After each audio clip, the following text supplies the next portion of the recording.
Olá, pessoal, sejam bem-vindos a mais uma aula de Física 1. Meu nome é Francisco Mesquita e sou professor de Física 1, dos cursos de Engenharia Metalúrgica e de Engenharia de Minas. Bem, pessoal, antes da gente abordar a nossa aula, vamos fazer uma pequena revisão aqui rápida, do que foi dado até agora, do que foi ministrado até agora. Então, falamos dentro do contexto da cinemática os conceitos básicos, a questão do vetor velocidade, vetor aceleração, vetor posição, conceito de deslocamento vetorial, certo? Deslocamento escalar. Falamos também da questão da velocidade, se a derivada do vetor posição, o vetor velocidade é a derivada temporal do vetor posição, e o vetor aceleração é a derivada temporal do vetor velocidade, certo? E aí começamos a falar das leis, digamos assim, das leis horárias ou das funções horárias. Até comentei com vocês que o termo horário não é um termo muito, digamos assim, apropriado, porque o horário dá a impressão de que é hora, induz a pessoa a achar que é hora, não é hora. Na verdade, o nome correto seria uma função temporal, Então, teria uma função do tempo, no tempo, Então, chegamos a essas leis, onde vimos que a velocidade, por um certo tipo de movimento, em relação ao tempo, a tal velocidade não mudava com o tempo, certo? Não mudava, permanecia constante. E verificamos posteriormente num outro tipo de movimento em que a velocidade variava com o tempo. Ela mudava, à medida que o tempo ia passando, a velocidade ia mudando, certo? E aí verificamos que tal ato, era consequência da presença de um outro parâmetro chamado aceleração, um outro parâmetro cinemático conhecido como aceleração, que é ele que era o responsável, digamos assim, pela variação da velocidade, do vetor velocidade em relação ao tempo, certo? E aí, pessoal, indo para o contexto, do caso particular unidimensional, tratando o problema em uma única dimensão, chamamos esses dois movimentos de movimento retilíneo uniforme, onde a velocidade não muda com o tempo, e o outro de movimento uniformemente variado, que é onde a velocidade muda com o tempo, certo? E definimos, assim, as chamadas leis temporais, ou as funções temporais da posição e da velocidade para cada respectivo tipo de movimento. E depois fizemos uma seguinte pergunta, E se eu não tivesse como medir o tempo? E se eu não tivesse uma forma de como definir essas velocidades e essas posições em relação ao tempo? Então, pensamos em realizar um artifício, para que essa dependência temporal fosse eliminada. E, novamente, não era uma coisa muito nova. Isso trata-se da velha e famosa equação de Torricelli, que é para o caso do movimento uniformemente variado, onde a aceleração é constante, certo? E aí, nesse movimento, mostrei a vocês, foi mostrado, nas aulas anteriores, como se chegar na equação de Torricelli, a partir do que? Das leis temporais, das funções da posição e da velocidade, no caso do movimento uniformemente variado. Isola-se o tempo, e uma vez isolado o tempo, você elimina, a questão da dependência temporal, chegando na equação de Torricelli, certo? Essa demonstração foi feita na última aula, se eu não me engano, E ela também está disponível lá no canal lá da playlist lá do YouTube, certo, pessoal? Bem, agora a questão que a gente tem que ser feita, né, a questão a ser respondida é a seguinte: vamos supor que eu não tenho, não é nem como medir o tempo, eu não sei como a posição muda com o tempo. Eu não tenho mais essa informação, mas eu sei como que a velocidade muda com a posição, certo? Então, nos deparamos agora com a seguinte situação: posição muda com o tempo, mas eu não sei como. Porém, eu tenho conhecimento de como que a velocidade muda com a posição. E aí fica a pergunta: como determinar posição e velocidade ambos em função do tempo? Então, essa pergunta, pessoal, certo? Vai ser respondida a partir de alguns exemplos que vamos fazer, ok? Primeira coisa que a gente tem que fazer é o seguinte, né? Partícula cuja velocidade é dada por essa expressão. Eu tenho velocidade que é dada unicamente em função da posição e que é regida pela seguinte lei que vocês estão observando. V é igual a 1 sobre x, certo? Então temos aqui uma relação inversamente proporcional. Se a posição vai mudar, o x diminui, certo? Ok? E a pergunta é: como determinar a posição em função do tempo e a velocidade em função do tempo?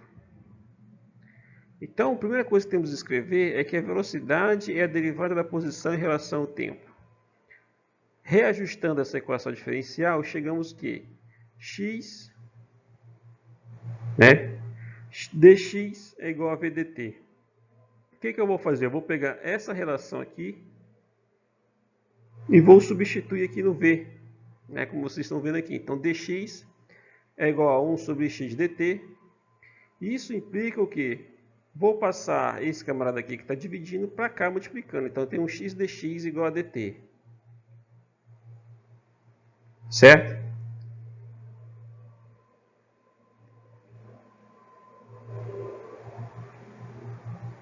Ok? Bem, como eu falei anteriormente, né, temos que resolver esse camarada aqui. Então, temos que integrar ele. Certo? Ao integrar essa equação aqui, temos que integrar em limites que estão relacionados com as condições iniciais. Então, eu vou sempre partir do suposto que a minha partícula ou meu objeto ele está saindo, né, ou partindo de uma posição inicial chamada x0. E ele vai até uma posição genérica x. Certo? Então, uma integral de x0 a x de x dx. Isso tem que ser igual a quê? Uma integral de um tempo inicial que, por conveniência, né, ou convenientemente, vamos sempre adotar igual a zero, porque é intuitivamente mais fácil trabalhar dessa forma. Por quê? Porque assim que o movimento está sendo observado, estudado, ou a origem dele, é comum colocarmos o tempo inicial igual a zero. Então, ele parte de zero até um tempo t maior que zero, dt. Ao resolver essa equação integral, né, chega-se ao seguinte resultado. Eu vou ter x ao quadrado menos x0 ao quadrado, ambos divididos por 2, certo?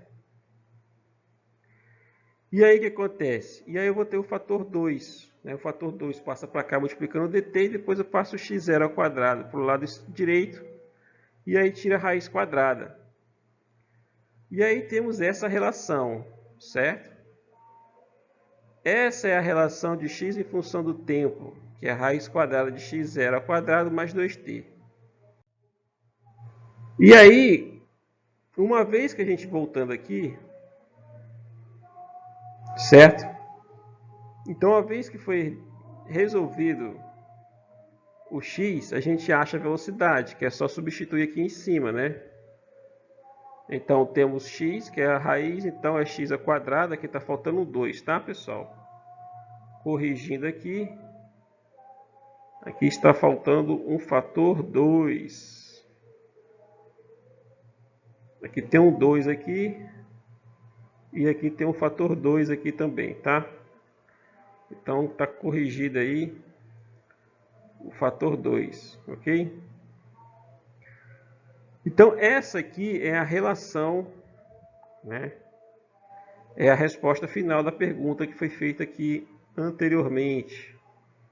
Então sabemos que o x em função do tempo é dado por essa relação e a velocidade em função do tempo também é dado por essa relação, certo? É fácil tirar a prova, né? Se derivarmos a posição em relação ao tempo, vamos achar a velocidade, certo? E aí você vai ter uma derivada de 2t em relação ao tempo, certo? Ok? E aí você vai ter um resultado que é esse aqui, certo? Se você pegar esse cara e substituir aqui, você vai achar o mesmo resultado que é esse aqui que vocês estão observando, certo? Ok? Então, temos aqui a solução do problema, ok? Próximo exemplo. Temos aqui agora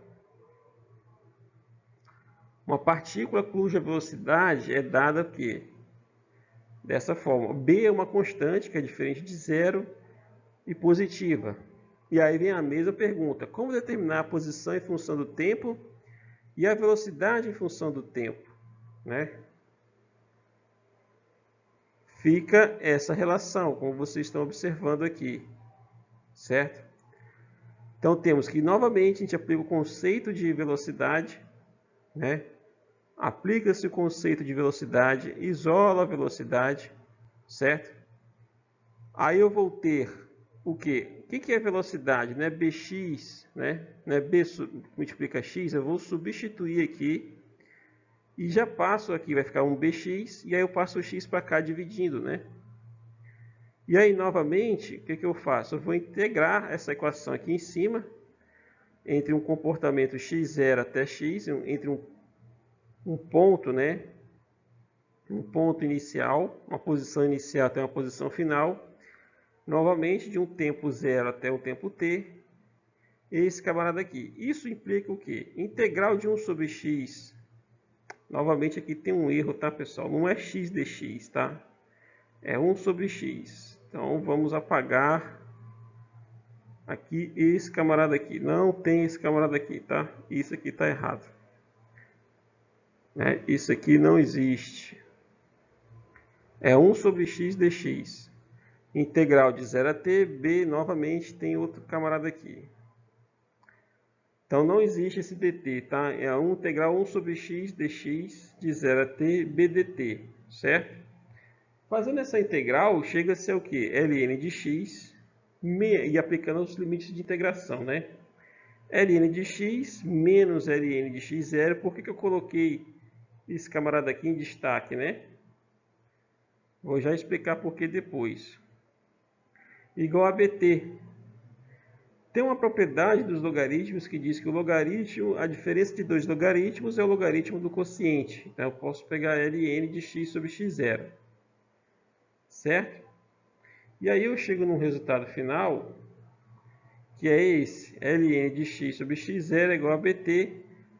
Vou isolar o logaritmando, né, e aplico o inverso do logaritmo neperiano, que é o exponencial. Aí vai ficar x sobre x0, exponencial de bt, mas eu quero o x em função do tempo. E aí eu passo o x0 para cá. Certo? Então, esse aqui, a princípio, é o nosso resultado. Né? Esse camarada aqui é o nosso resultado. Certo? É o resultado de dessa pergunta aqui. Né? Foi feito quem é o x em função do tempo. Só que, lembrem-se que eu fiz um destaque aqui no Ln de x0. Existe uma restrição. Qual é a restrição? A posição inicial não pode ser zero. Nesse caso aqui, o meu x0 ele não pode ser zero, porque se eu tiver um Ln de zero, é um indefinido. Porque não existe log de zero, né? No caso é o logaritmo neperiano, né? Se fosse 1, aí seria 0, porque e elevado a 0 vai dar 1, mas aqui não é o caso.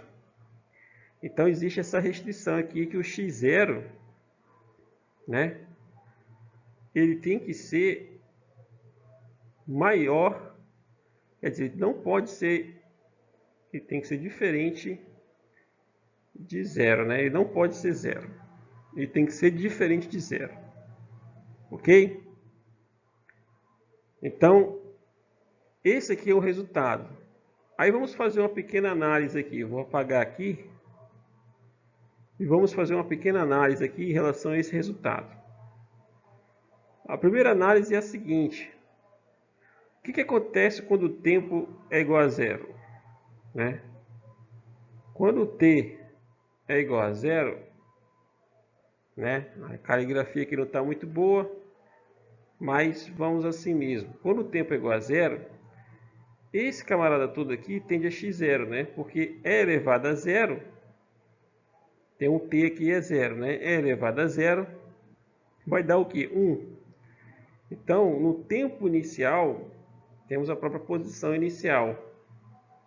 Ok?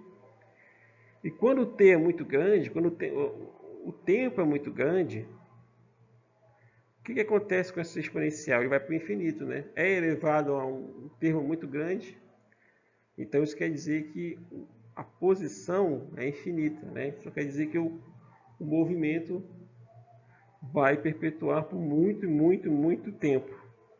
E vai alcançar uma distância muito grande. Essa é a interpretação que a gente faz em relação à análise desse exponencial. Ok? Isso é o exemplo 2. Agora vamos para o exemplo 3, que é a equação de Torricelli. Né?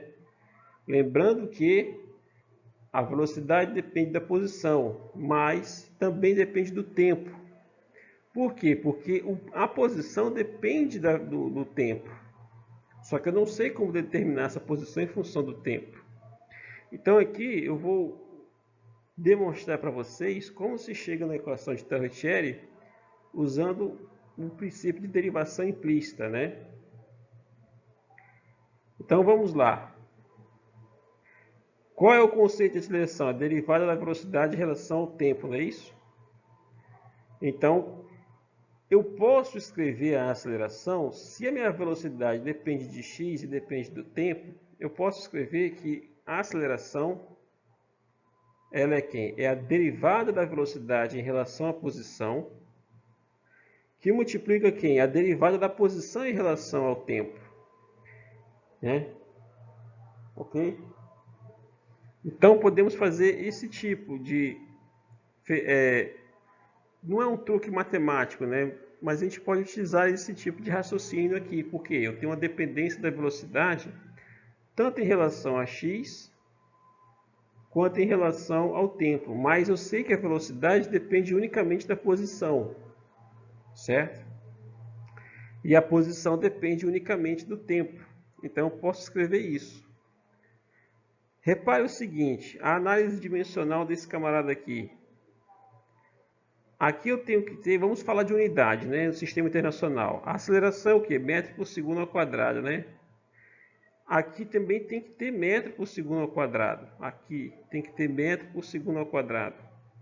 Velocidade, isso aqui é uma variação. Então isso quer dizer o quê? Que é metro por segundo. Metro por segundo dividido por metro. Então dá segundo a menos 1. Aqui eu tenho o quê? Metro dividido por segundo. Então metro, que multiplica segundo a menos 1, que multiplica segundo a menos 1, isso vai dar o quê? Metro por segundo ao quadrado, certo? Ou seja, que tem a mesma unidade de aceleração no sistema internacional, certo? Então é isso. Ok? Então, o que acontece? Mas, quem é dx dt? Dx dt pelo conceito básico. Repare que aqui não estou falando se o movimento é uniforme ou se é uniformemente variado. Estou usando somente o conceito. O conceito básico me diz o quê? Que a derivada de x em relação ao tempo é o quê? É a velocidade. Então, nessa expressão aqui, onde vocês estão vendo aqui, dv dx, dx dt, eu vou substituir dx dt por v. E aí chegamos a essa relação aqui, que eu chamo de relação geral, né?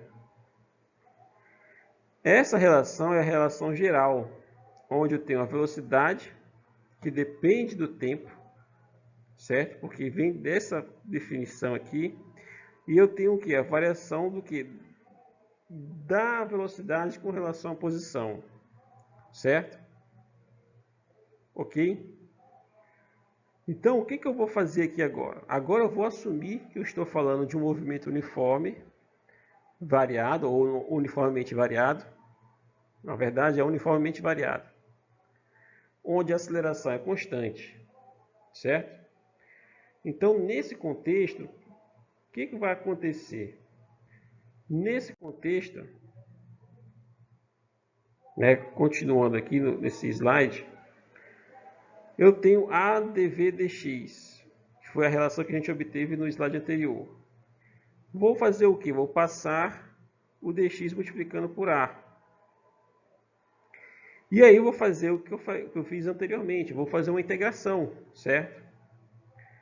Vou integrar VdV de uma velocidade inicial até uma velocidade final e a dx de uma posição inicial até uma posição final. A não depende da posição, certo? E é constante do tempo, então sai fora da integral. Quando eu integrar esse camarada aqui, vai dar v ao quadrado sobre 2. E aí, aplicando os limites de integração, eu tenho v quadrado menos v0 ao quadrado, divididos por 2. Isso é ax menos x0, certo? X menos x0 é o ΔX. Isolando depois o v0 ao quadrado e passando 2 multiplicando para o lado direito, chega-se do que? Na velha equação de Torricelli, que é o que eu mostrei para vocês em uma aula anterior. Então aqui temos aqui a equação de Torricelli novamente. Ok, pessoal? Certo? E aí eu mostro para vocês a equação de Torricelli do ponto de vista o que? Da taxa de variação, certo? Então, esse camarada aqui é um resultado importante, certo? Que ele vai mostrar como que eu posso resolver o problema de um determinado objeto, se a aceleração dele muda ou não com o tempo, né? Ok? Porque esse v aqui depende do tempo, agora. E esse v aqui é a relação de como que a velocidade varia com a posição. Então, quando você deriva esse cara, você vai estar derivando a lei que foi obtida antes, certo? Que é a lei da velocidade, como que a velocidade varia em função da posição. Então, quando você derivar isso em relação à posição, você vai ter essa taxa aqui. E aí você substitui aqui, certo? E essa velocidade é a velocidade que você obteve lá resolvendo o v em função do tempo. E aí você acha a aceleração. Certo? Ok? Então, pessoal, próximo slide é um desafio aqui que eu faço a vocês, né?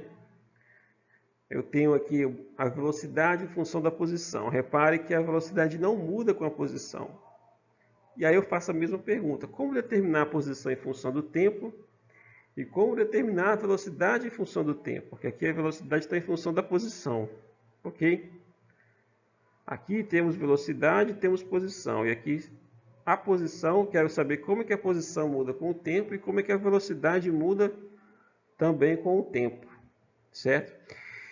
E uma vez que vocês responderem essa pergunta, fizerem o cálculo, qual é o tipo de movimento? É uniforme ou uniformemente variado? Então fica aí o desafio, né? Na próxima aula, na nossa aula síncrona, eu vou responder essa questão. Ok, pessoal? Bom, então terminamos essa parte aqui, certo? Para a próxima videoaula, vamos abordar já o conceito de movimento de projéteis, ok? Então, um abraço a todos, bom estudo e até mais. Até o próximo vídeo.